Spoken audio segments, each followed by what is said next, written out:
Archipelago's production of Women in Troy celebrates and extends the Euripides play to recognise the contemporary realities and fighting oppression and grassroots change. Here in this final talk of the day to discuss the play and its connection to the reality and current struggles of refugees, women and children throughout the world, we have actor and producer Marta Dusseldorp. Writer Behrouz Boochani is going to join us on the screen over there.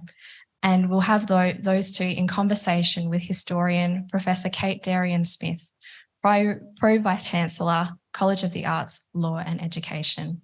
Please join me in welcoming Behrouz and Kate and Marta.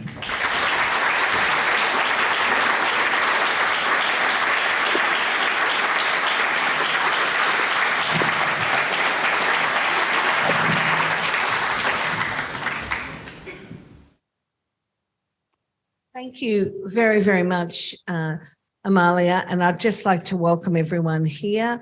It's wonderful to be ending with this talk, although, of course, I'm very sorry tomorrow's one is cancelled, but to be ending a day of really great discussion.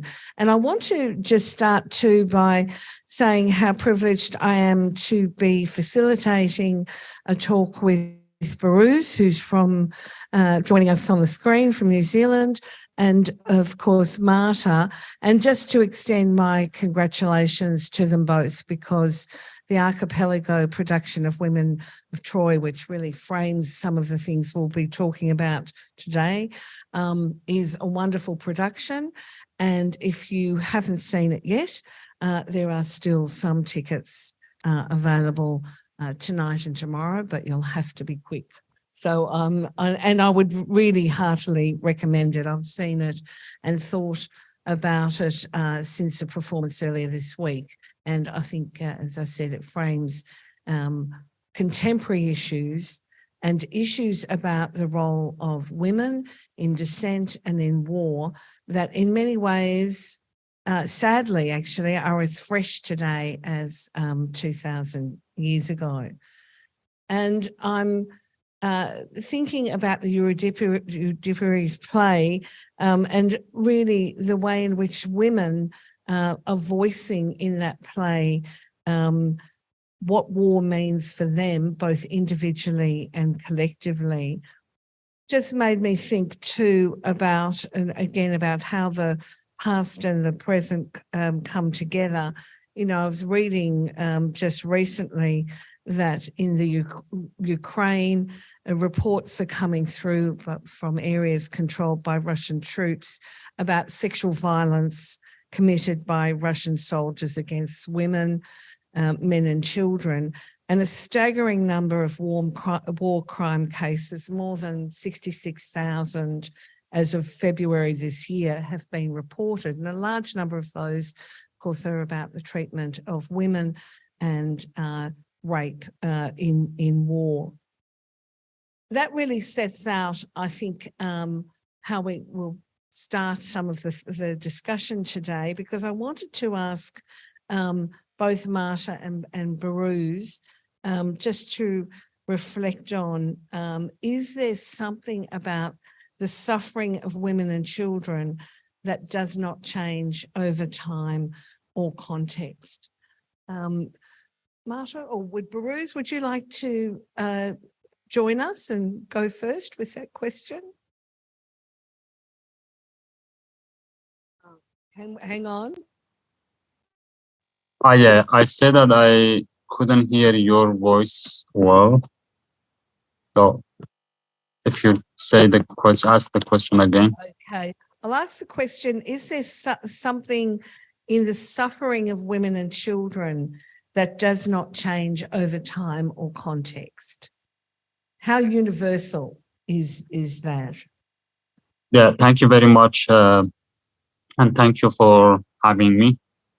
You know, these days, as you know, there is an uprising in Iran. So over the past 5 months, women of Iran, and especially Kurdish women, have been leading a protest in Iran.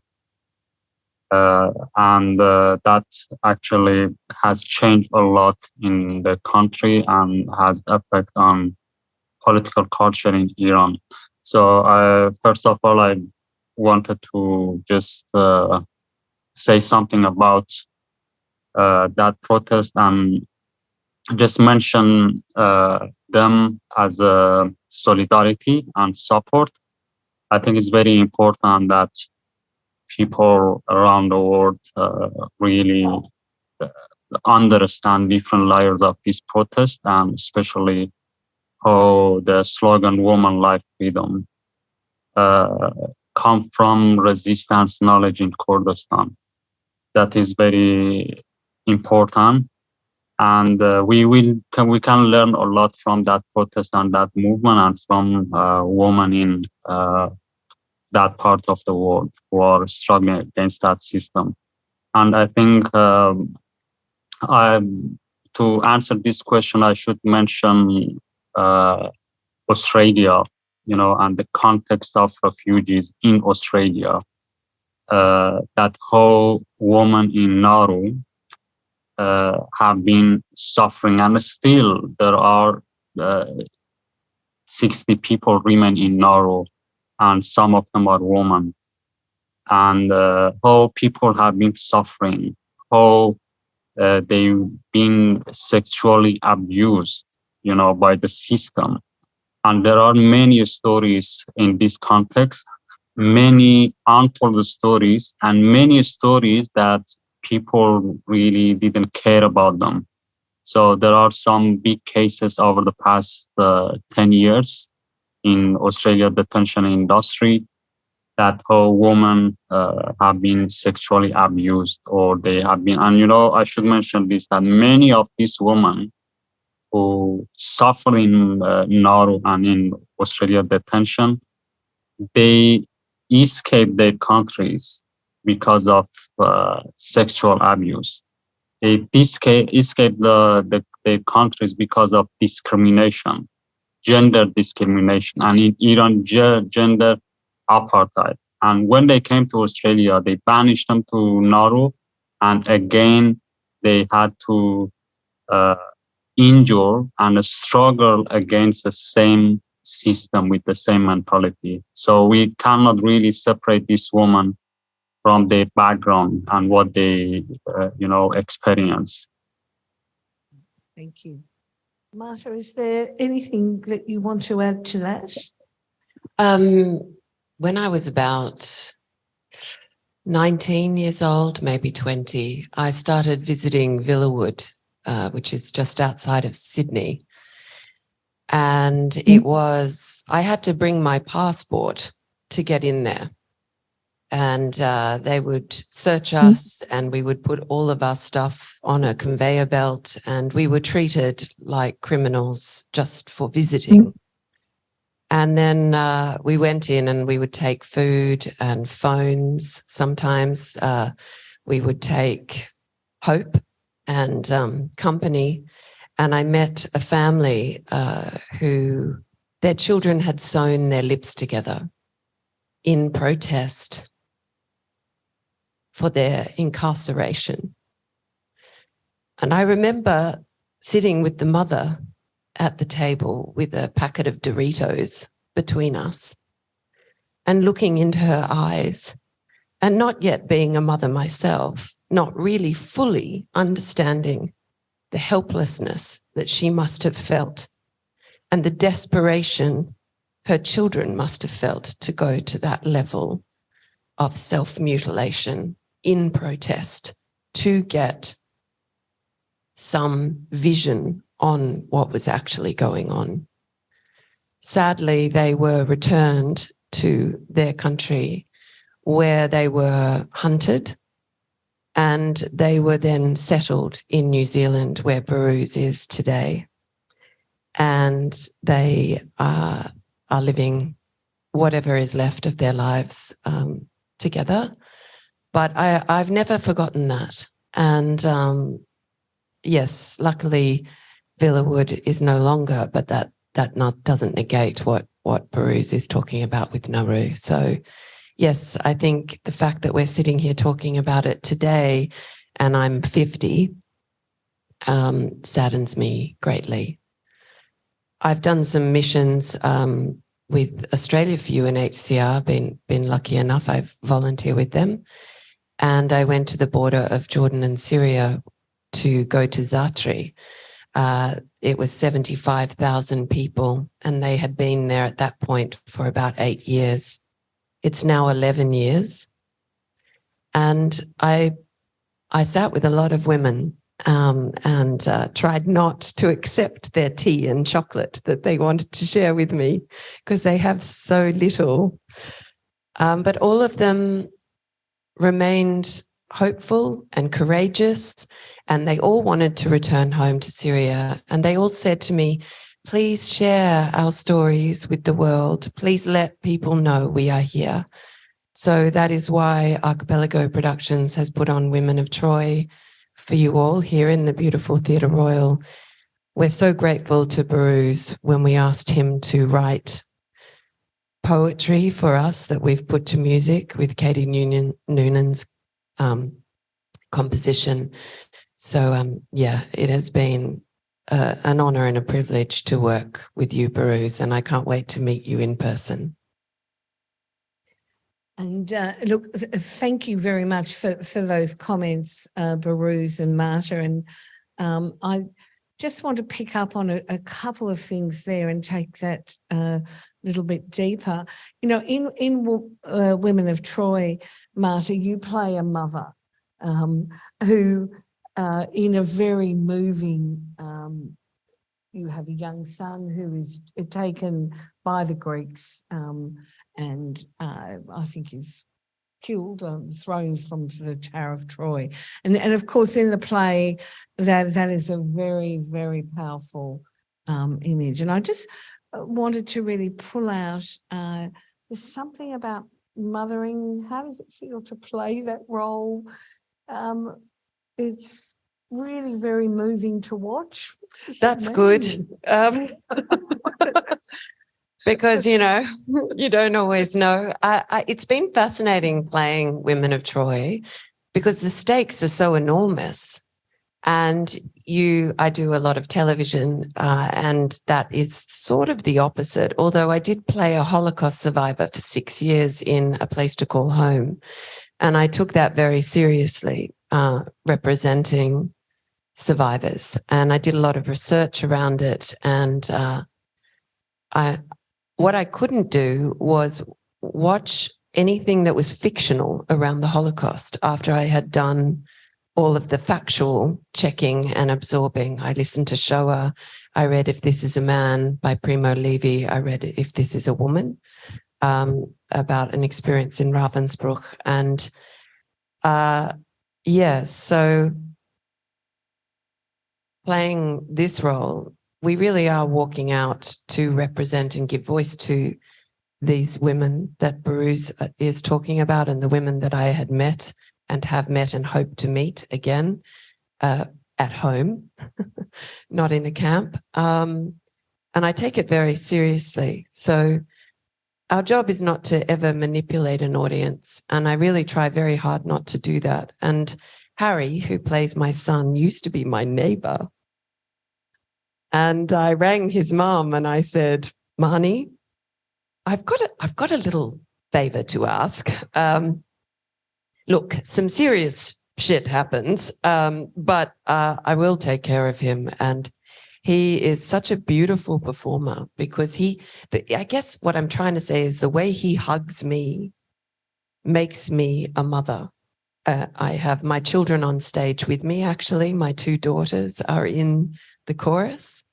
And I do look at them just as I walk on with him, which I wasn't sure if I could, but I do. And that is to pay tribute to them and them giving to us and the audience. So yeah, look, it does rip your heart out. And that's a job as an actor. You have to sacrifice. I'm not interested in performing and it not costing anything. So, and let's face it, think of the people that we are representing, the lives they are living, the extraordinary circumstances they're in. So it's for them. Behrouz, the words that you wrote, the libretto that the chorus sings, are indeed very beautiful and very moving. But I wondered if you wanted to talk a bit more about where they come from, obviously from your experience, the experiences that you've seen, and what that meant to tell that story through music, through song. Yeah, actually, it's very difficult to say that where they come from, but if I chase the words, I think that is those words first are relate to my background. When I was in Iran, when I grew up in Iran, and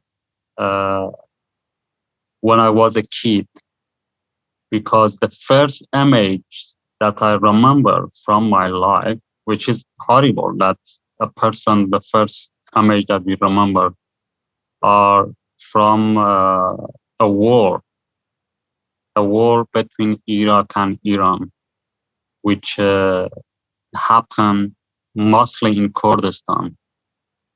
I born in a small village in the border between Iran and Iraq, and on that time it was a war. So I can say that I am a son of war. That is my experience, and so that war took 8 years, then finished. But for many people who didn't experience war, think that war finished when they stop it, but actually war continues in different ways. War has different phases even when you stop it, which is epidemic, like poverty, collective trauma, and that just affect on different in the next generation as well. And still in that part of the world, I see that that war affect on people. So of course, as a person who experienced war, who was born in middle of the war, and later when I came to Australia, I ended up in Manus Island and experienced I have a life experience as a refugee. I think all of that affect on my words, and I wanted to actually bring that experience into words, first as a person who experienced war, and as a person who experienced being a refugee. So, but generally I look at this work as a epic story. I think all of the refugees, any refugee in this world, especially in Australia and in Manus Island and Nauru, has a story, and that story is a tragedy, but has an epic element as well. When you take on the boat and pass the ocean, that is an epic story. And it's not easy. Still, I myself, after many years, when I think about it, I cannot believe it's unbelievable story, for me. Not only my story, because I met with many refugees and I hear many stories from people when they share their stories, how their journey is epic. So, and of course, is a tragedy as well, like this work. So I wanted to actually get inspired by that and by my experience and other people's stories, just to bring it into this work. Yeah, thank you very much. I just wanted to ask you a little bit about hope. I've read your writing, and it is very confronting, and you tell us about these epic experiences, but there still is within all of that hope. And I just wondered if you could reflect on that and what that means for yourself, but also more widely for those who have suffered through war and through being refugees. Yeah, when we talk about, of course, this work is about survivors. But that survivors is not, just doesn't happen just like that, that we should understand that alongside the resistance, understanding of resistance. So a resistance happened. So I want to say something about Kurdish culture and resistance that we say in Kurdistan, that is very known word sentence that we say resistance is life. And resistance is life. That is, I think it's really important that when we talk about hope, that we should understand it alongside resistance and struggle and fight. And, as a Kurdish, I think,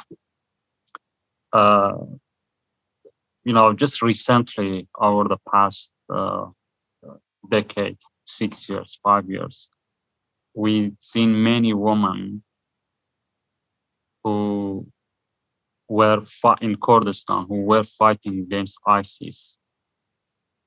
And many women who became a slave by ISIS. So still, this story is a contemporary story. It is a story that is going on. And probably when Marta and Ben contacted me to write about this story, probably they didn't know that how my story, my personal story, is very close to what they wrote and what they were going to do with this work. Of course, they knew that I'm a refugee. They knew probably many things about me, or they did search about me. But actually, it's very close experience as a person, as a child of war, as a person that just recently witnessed, as a Kurdish, followed the stories of women who've become slave by ISIS, and alongside that, women who have been fighting against ISIS and defeated ISIS. I don't think that Marta knew that, but I think these stories are very close. So that effect on my work, and I'm glad that I work with Marta and Ben. So looking forward to see. I haven't seen the work yet, but hopefully we see it in New Zealand. Well, I certainly think, Behrouz, that Euripides similarly was writing with hope. He was warning the Greeks not to go down the same road as was legend with Troy, because of course it's not a true story. No one knows if that really happened. The horse and Helen. And he was saying very politically, with hope, I believe, and with resistance, there will be resistance. And I hope you don't go down this road. So I think you're absolutely right, Behrouz, that this play is done with hope. It's not done with hopelessness.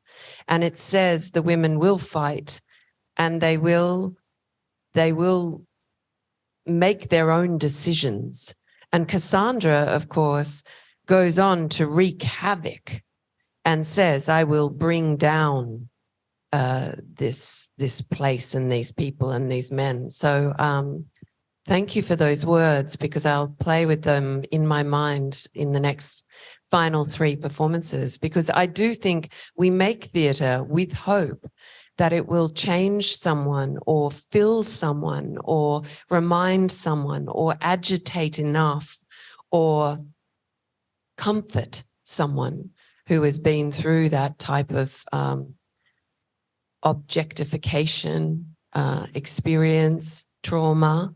It's not to blithely sensationalize war. In fact, this was the first ever, I think, anti-war play ever written, and probably the most ever done. And the second would be Mother Courage by Bertolt Brecht.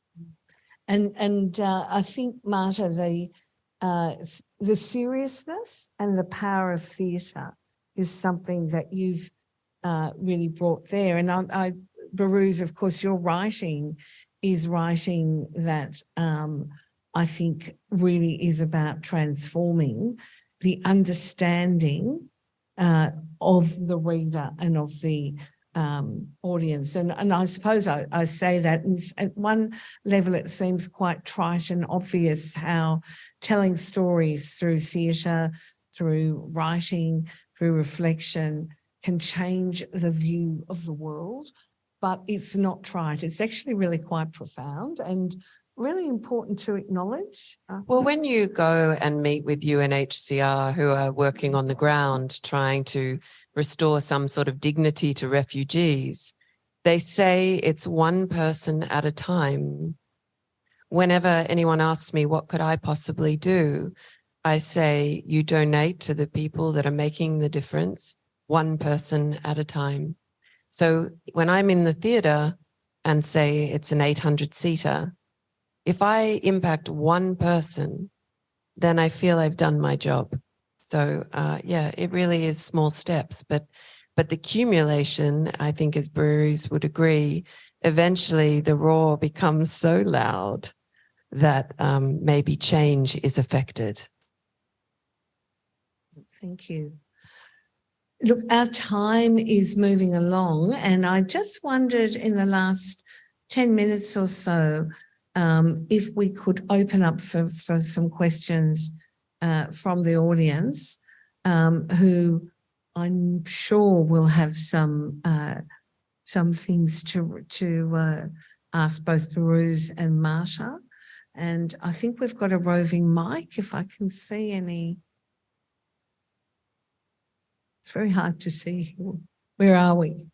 We got a question. Maybe you can yell it out. Yell it out. We don't need. If it's for Behrouz, I'll speak into the microphone for him. Oh, we've got a mic. Got okay, a mic? great. Thank you. Have we got a question over here?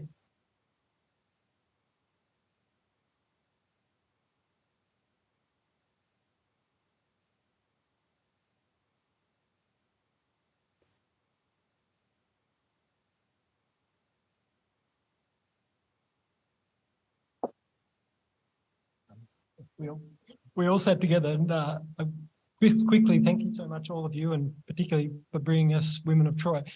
I guess my question is that in the contemporary sort of certainly media coverage, seems to me that with the dominance of, say, the war in Ukraine, that the women, schoolgirls in Iran, that Behrouz mentioned, and the women and girls in Afghanistan have sort of almost been forgotten again. And even our coverage of the war in Ukraine does seem to focus more on the military struggle of the front compared to the suffering of the women and children.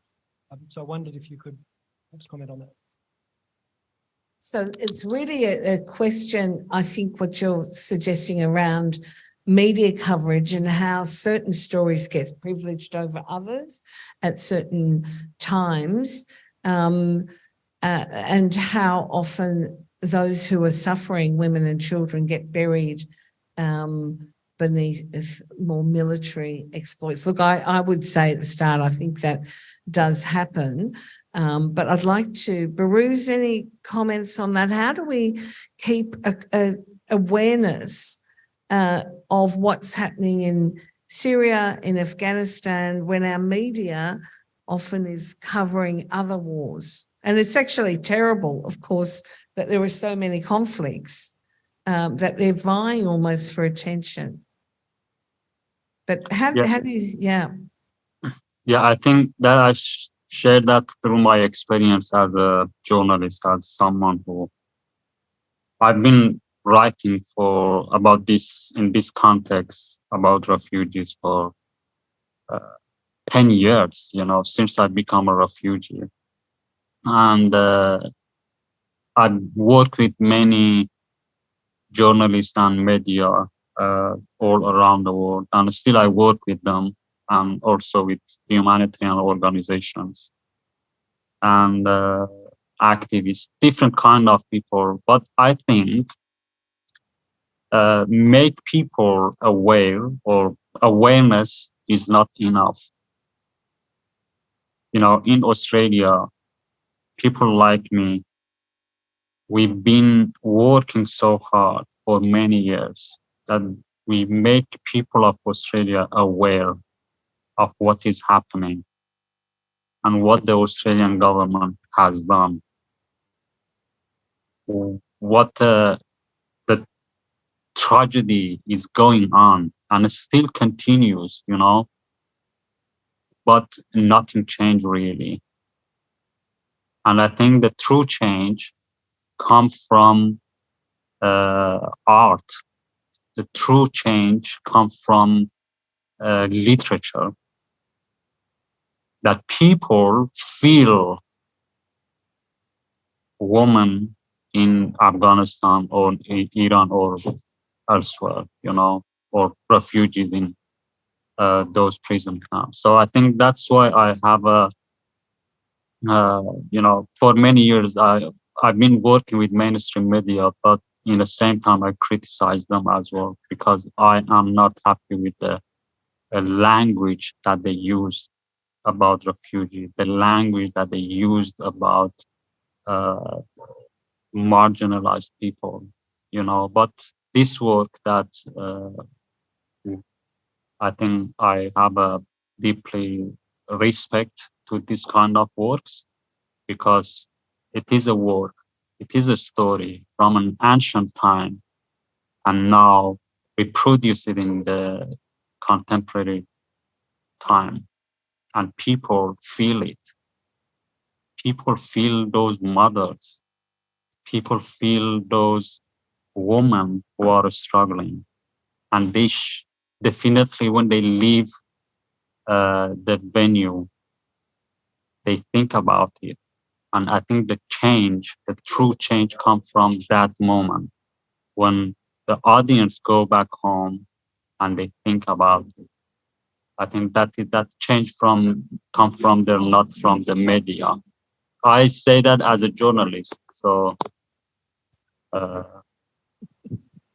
what I'm like an enemy of journalists, but I work as a journalist as well.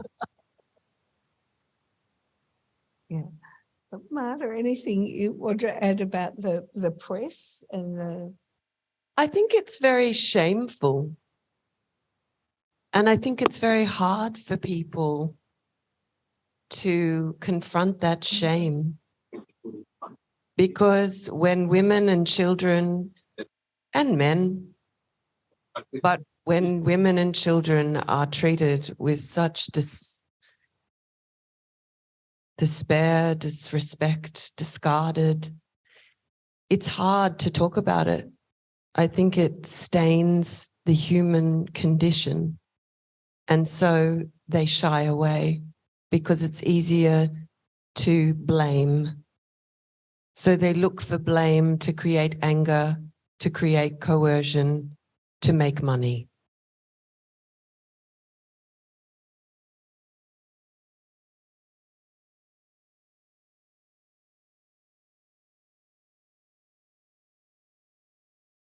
So the question, Behrouz, from a gentleman in the audience is, why isn't the war in Yemen being covered, do you think, as a journalist? Yeah, I think so. Of course, that is my problem with mainstream media. And mainstream media, they are very related to political structures, superpowers. So that's why it's very easy, because Saudi Arabia is united, or is like allied with a country like United States. It's very easy, or, well, our problem actually with media is that when you just report and you rely on official sources, not people who are on the ground, that reduce victims to numbers. So that happened in Yemen, that we just hear that sometimes how many people died or killed. And that happened in refugee context as well in Australia. So I think it's very important, this work that you did, this performance, this play, this and works like this, I think are very important, because that many of victims are really dehumanized. Refugees are dehumanized in the media, and people see refugees less, or they reduce to some numbers. But when you do this work, actually you bring their dignity back. You show their humanity. And that's why I think that effect on people that change, the true change, I think, comes from there. And also that challenge the image about refugees or marginalized people.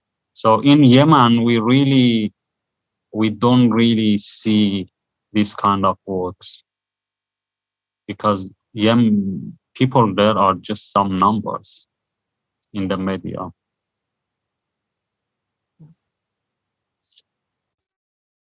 Another question, yeah. Thanks all for this talk. My question is about dissent, and I'm thinking about all the many different things we'll have to protest about in the years and the months and years and decades ahead. I need to exercise this muscle of dissent and hope, and this in a context where in many places the right to protest is under threat, including in Australia. So I wanted to ask the panelists if there are any lessons from the text of the play about dissent, any inspiration for us on that point, that can strengthen us for the fights that we all have ahead. Marta, would you like to? I think, well, I could speak for my character when I say, which way is the ship? And basically it's her protest in surviving, and there's no shame in that. But nothing I could really give you that inspires hope in the sense of protest. The play is more about, as Behrouz is speaking about, actually watching dehumanization take place, I suppose. And hopefully by seeing it, you recognize it as being something that is enacted on people through war. So to take courage from, well, I guess I take courage from anyone I speak to who has gone through it and survived and stands up to tell their story. So it's really just actually taking courage from them. Yeah. I mean, it's a very interesting question around how do we have an active voice in protest, but also recognising that in many parts of the world, protest and the protest from women, for instance, is being silenced. And, I think this is really very challenging for us all, including in Australia, where we do have an operating democracy. How do we really have our voice there in protest? Behrouz, in a way, your writing is a form of protest. But I just wondered if you had any thoughts about this broader question about how do we, I suppose, go forward recognising forms of dissent and protest and acknowledging that in parts of the world, those voices are silenced. And you've been silenced on mute on that one. Still silence. Can we have? Is it your Yeah, end? I said that it is a very hard question. Yeah. It's a very hard question. Yeah, many people ask me this question, the same question, and it's very difficult to answer it, to know what we should do to create change. How can we protest, but as you mentioned, there are different form of protest, even writing, that is a protest. But in Australia, I think Australia is a paradoxical country, is a difficult country to create change. Of course, Australia is a country with liberal democracy, but that doesn't mean that, in some part of Australia, there is not a kind of dictatorship. We have that. At least we have it, a strong dictatorship system towards refugees, because refugees are out of law in many cases, and that is dictatorship. Refugees are out of sight. There are many refugees who are in indefinite detention for more than a decade, and they are in Australia. But it's hard to say what we should do. That's what I know, to write, and people feel that pain. People, today I wrote a story about my experience in Australia. I visited Australia last month, about refugees that I met, and about invisible violence. People who are free, they are in the society, they work, they have friends, but actually they are carrying trauma and they experience violence. So I think probably the best thing that we do, the first thing that we know, is to know the context